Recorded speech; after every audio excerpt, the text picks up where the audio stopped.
Question number 12 SCV का second chapter का कह रहा है let A1, A2, A3, A4, A5, A6 and A1 be a regular hexagon. Regular hexagon क्या होता है? जिसमें सारे साइड्स बराबर हो। 6 साइड्स हैं, कह रहा है A1, A2, A3, A4, A5, A6 और A1, ये रेगुलर हेक्सागोन है। Right the x components of the vectors represented by the 6 sides taken in order. ये 6 साइड को एक ऑर्डर में लेना है। एक ऑर्डर कहने का मतलब ये जिधर चल रहा है उसी डायरेक्शन में सभी को लेना है। तो ये हम लोग ऐसे एंटी क्लॉकवाइज लिए, A1 से A2, A2 से A3, ऐसे सेम ऑर्डर में सभी साइड्स को वेक्टर कंसिडर करते हुए आपको सबका एक्स कंपोनेंट लेना है। Use the fact that the resultant of these 6 vectors is 0 to prove that. इस फैक्ट का इस्तेमाल करते हुए कि इन 6 वेक्टर्स का सम जो है वो 0 होगा, आपको प्रूव करना है। क्या प्रूव करना है? कह रहा prove that cos 0 plus cos 60 pi by 6 sorry cos 60 हो गया pi by 3 plus cos 2 pi by 3 plus cos 3 pi by 3 plus cos 4 pi by 3 plus cos 5 pi by 3 is equals to 0। इनका vector sum 0 होगा। इस fact का इस्तेमाल करते हुए आपको इसको प्रूव करना है। फिर आगे कह रहा है use the known cosine values to verify the result. ये सारे कोसाइंस का वैल्यू यूज करके आपको वेरीफाई करना है कि सबका सम अगर 0 है तो ये भी 0 होगा, और ये 0 इसलिए है क्योंकि सबका वैल्यू पुट करेंगे तो 0 रिजल्ट आएगा। तो ये आपको वेरीफाई भी करना है। ठीक है, आइए एक एक करके हम लोग देखते हैं किसको। इस फैक्ट के साथ हम लोग पहले भी देखे हैं पॉलीगन लॉ ऑफ एडिशन में वेक्टर को स्टार्ट करते हैं और जो आखिरी वेक्टर है उसका फाइनल पॉइंट और जो पहला वेक्टर उसका इनिशियल पॉइंट को मिलाने वाला वेक्टर सबका रिजल्टेंट बताता है। पर अगर कहीं सभी वेक्टर को ऐड करने के बाद जो पॉलीगन है वो क्लोज्ड हो गया, पहले ही क्लोज हो गया, तो आखिरी वाला साइड आपको नहीं मिलेगा। जब भी वेक्टर्स को ऐड करके पॉलीगन कंप्लीट करते हैं, वो पॉलीगन कंप्लीट हो जाए तो उनका रिजल्टेंट 0 होता है। तो हम लोग ये फैक्ट पहले से जानते हैं कि रिजल्टेंट 0 होता है। हमको प्रूव करना है कि अगर इसका रिजल्टेंट 0 है तो ये भी होगा। अब आप जानते हैं कि कोई 2 या 4 वेक्टर या जितने भी वेक्टर्स हैं उसको कंपोनेंट्स में लिख रहे हैं, एक्स और वाई कंपोनेंट में। तो सबको एक्स और वाई कंपोनेंट में रिजॉल्व करेंगे। सबका एक्स कंपोनेंट एक साथ जोड़ा जाएगा और वाई कंपोनेंट एक साथ जोड़ा जाएगा। अगर रिजल्टेंट 0 है तो एक्स कंपोनेंट और वाई कंपोनेंट दोनों अलग अलग 0 होना चाहिए। एक साथ दोनों 0 होगा। अगर एक्स और वाई कंपोनेंट में दोनों में 0 के अलावा कोई और फाइनाइट वैल्यू मिलता है तो उन दोनों का सम फिर कभी आपस में 0 नहीं होगा। जैसे ढेर सारे वेक्टर को ऐड करना है तो उसको कंपोनेंट में रिजॉल्व करके कंपोनेंट्स को ऐड कर सकते हैं। तो कंपोनेंट अगर रेक्टिलिनियर कंपोनेंट है तो कंपोनेंट्स अगर रेक्टेंगुलर कंपोनेंट्स है तो रेक्टेंगुलर कंपोनेंट्स का सम तभी 0 होगा जब दोनों कंपोनेंट 0। 2 वेक्टर 90 डिग्री पे है तो उसका सम तभी 0 हो सकता है जब दोनों का मैग्नीट्यूड 0 है। तो अगर इसका नेट सम 0 है तो हम लोग ये भी कह सकते हैं कि रिजल्टेंट वेक्टर अगर 0 है तो इसका एक्स कंपोनेंट भी 0 होगा और वाई कंपोनेंट भी 0 होगा। ठीक है, एक्स कंपोनेंट कैसे मिलता है? तो सभी का एक्स कंपोनेंट ऐड करके एक्स कंपोनेंट मिलता है। तो आइए R x is equal to क्या मिलेगा? ये A1 A2 का एक्स कंपोनेंट क्या होगा? A1 A2 का एक्स कंपोनेंट जो होगा ये हमेशा A1 A2 का magnitude into cos, x axis के साथ इसका एंगल क्या है? 0 है, तो 0 लेंगे। प्लस A2 A3 का एक्स कंपोनेंट क्या होगा? A2 A3 का मैग्नीट्यूड इंटू कॉस 60, इसका एक्स एक्सिस के साथ 60 डिग्री का एंगल है तो कंपोनेंट जो होगा A1 A3 इंटू कॉस 60। इसी तरह अगर हम लोग सबको लिखते चले, सबका एक्स एक्सिस के साथ एंगल देखना है। इसका एक्स एक्सिस के साथ एंगल क्या होगा, ये हम लोग जानते हैं कि ये अंदर का एंगल 120 है, 120 अंदर का एंगल है, तो यहाँ तक कितना हो गया 60, ये एंगल 60 हो गया और यहाँ तक 180 होता है, तो ये एंगल कितना होना चाहिए A3 A4 कॉस, ये एंगल यहाँ से यहाँ कितना होगा 180 में से 60 माइनस कर दीजिए 120 प्लस A4 A5 इसका आप एक्स एक्सिस से एंगल देखेंगे तो ये 180 डिग्री है, ठीक है। तो ये हो गया कॉस 180 डिग्री। एक्स कंपोनेंट लेते हैं, जिस एक्सिस के अलोंग कंपोनेंट लेते हैं उस एक्सिस से उसका एंगल देखते हैं, और वेक्टर का रिजल्टेंट इनटू या वेक्टर का magnitude into cos of angle with this axis, ये लिखेंगे।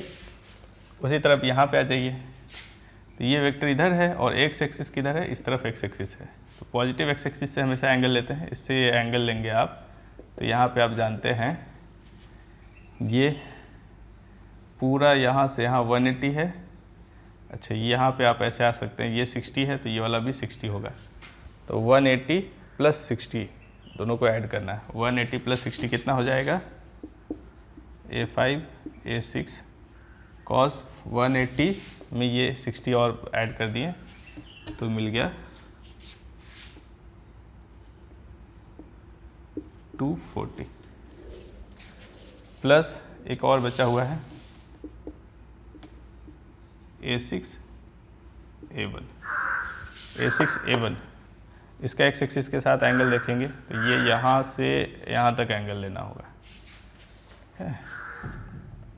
तो आप देखिएगा ये वाला वेक्टर आगे अगर एक्सटेंड करते हैं तो हर बार ये अपने पहले वाले साइड से 60 मुड़ जा रहा है, तो ये यहाँ से यहाँ 60 मुड़ गया, यहाँ से यहाँ तक ये 60 अंदर मुड़ गया, ये भी 60 है, 60 प्लस यहाँ से यहाँ 180 प्लस 60 कितना हो गया, या आप कह सकते हैं कि हर बार एंगल 60 बढ़ते जा रहा है, इसमें 60 ऐड कर देंगे तो मिल जाएगा cos 300, ये मिल गया। अब इसको थोड़ा और सिंप्लीफाई करके लिखते हैं, कैसे लिखना है इसको, A1 A2 का मैग्नीट्यूड कितना है, सबका मैग्नीट्यूड बराबर होगा, सबका मैग्नीट्यूड हम लोग मान लेते हैं A है, ठीक है। A cos 0 प्लस इसको भी A लिख लेते हैं, cos 60 को हम लोग क्या लिख सकते हैं π/3 लिख सकते हैं, पाई को अगर 180 लिखते हैं तो 180/3 क्या होगा 60 होगा, तो हम लोग लिखेंगे cos π/3, ये 60 डिग्री को रिप्रेजेंट कर रहा है, तो 120 क्या होगा इसी का 2 टाइम्स cos 2π/3, ये 120 हो गया। अब आगे आप नोटिस करेंगे सब में 60 डिग्री एंगल बढ़ते जा रहा है, यानी π/3 सब में बढ़ते चला जाएगा, तो 2π/3 है, तो अगला हो जाएगा 3π/3 A cos 3π/3 प्लस उसके आगे वाला हो जाएगा A cos 4π/3 plus A cos 5π/3, ये हो गया Rx, और Rx की वैल्यू क्या होना चाहिए 0 होना चाहिए, तो पूरे का वैल्यू 0 होगा। इन सब में A कॉमन है, A को कॉमन लीजिए, A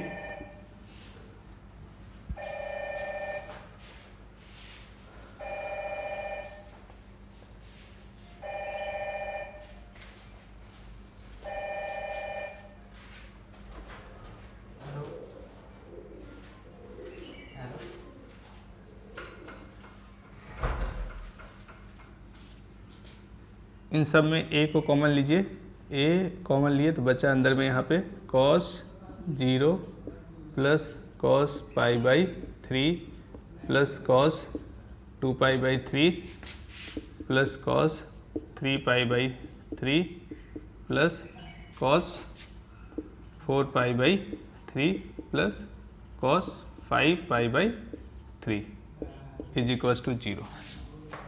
अब ये देखिए दो अलग अलग नंबर, एक A है और ये ब्रैकेट के अंदर कोई एक वैल्यू होगा, दो नंबर का प्रोडक्ट 0 है, दो नंबर का प्रोडक्ट कब 0 होगा, ये मान लेते हैं A है और इस पूरे का वैल्यू मान लेते हैं B है, A इंटू B 0 कब होगा, जब ए या बी दोनों में से कोई एक जीरो हो या फिर दोनों जीरो हो। तो ये साइड का मैग्नीट्यूड है, तो ये तो जीरो होगा नहीं। तो दूसरा टर्म अगर जीरो नहीं है, जीरो के अलावा अगर कोई और वैल्यू लेंगे तो उसका प्रोडक्ट ए के साथ जीरो कभी नहीं हो सकता है। तो इसीलिए इन दोनों फैक्टर में से कोई एक जीरो होगा, तभी दोनों का प्रोडक्ट जीरो होगा। तो ए जीरो नहीं है, इसलिए डेफिनेटली ये तो सेकेंड फैक्टर है प्रोडक्ट का, वो जीरो होगा। या मैथ के भाषा में इसको हम लोग कहते हैं कि ए को इधर भेज देंगे तो zero divided by A zero हो जाएगा, और इसका जो वैल्यू है वो जीरो मिलेगा। तो यहाँ से प्रूव हो चुका है cos zero plus cos pi by three plus cos 2π/3 plus cos 3π/3 plus cos 4π/3 plus cos 5π/3 is equals to zero होगा। ये प्रूव हो चुका है। आर एक्स जीरो होगा। क्यों आर एक्स जीरो होगा? क्योंकि आर जीरो है, इसलिए आर एक्स आर वाई भी जीरो होगा। अगर आर जीरो होना है तो आर एक्स को जीरो होना पड़ेगा। आर एक्स जीरो कब होगा? जब ये जो टर्म है वो जीरो होगा। तो इसका सम जीरो होगा, तभी नेट सम जीरो है। और नेट सम हमको पता है जीरो, इसलिए ये जीरो होगा। प्रूव हो गया। इसको लॉजिकली समझा सकते हैं। सेकेंड पार्ट कह रहा था क्वेश्चन का कि कॉस का ये जो डिफरेंट एंगल्स है उसके लिए कॉस की वैल्यू का इस्तेमाल कीजिए और वेरीफाई कीजिए कि इन सब का सम जीरो होगा। तो कैसे वेरीफाई करेंगे? कॉस जीरो का वैल्यू कितना होता है? 1। वेरीफाई करते हैं। Plus cos 60 degree, cos 60 degree होता है 1/2। इसके लिए वैल्यू जानने के लिए यहाँ पे ऐसे सर्कल बनाइए। हमारे पास एंगल कौन सा है? एक है 60 डिग्री, दूसरा है 120, तीसरा है 60, 120, 180। एक यहाँ पे वेक्टर बनेगा 60, उसके बाद ये 60 थोड़ा ऊपर होगा, ये 60 के बाद इसमें और 60 जोड़ देंगे 120, 120 के बाद 120, 120 के बाद 180, 180 के बाद फिर 240, 240, 240 के बाद 300। तो ये हो गया 300। 60 एंगल पे 120 पे 180 पे, और एक वेक्टर था हमारा 240 पे, और एक आखिरी वेक्टर है 300 पे। ठीक है।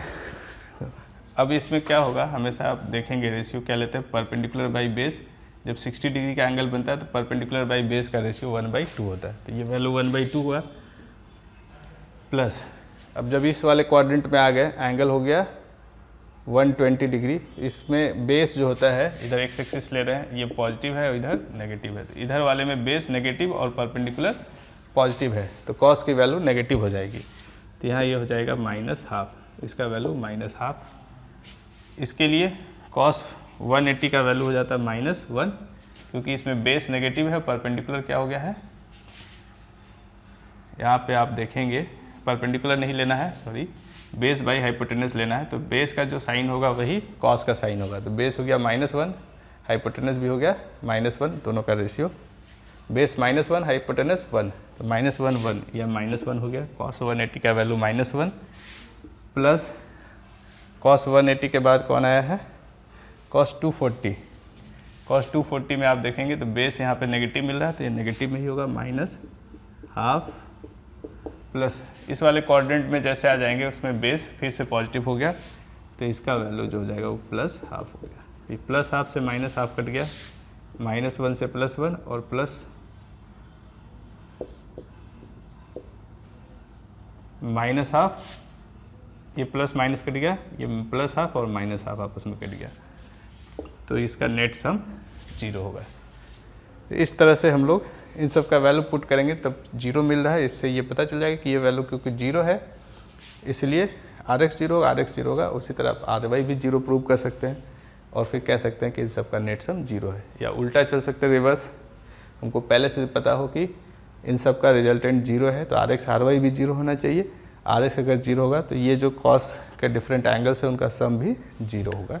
यहाँ तक हम लोग प्रूव कर सकते हैं। ठीक है,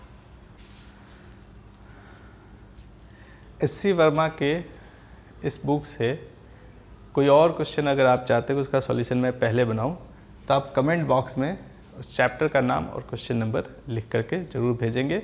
मैं कोशिश करूंगा कि उसका वीडियो पहले अपलोड करूं। धन्यवाद।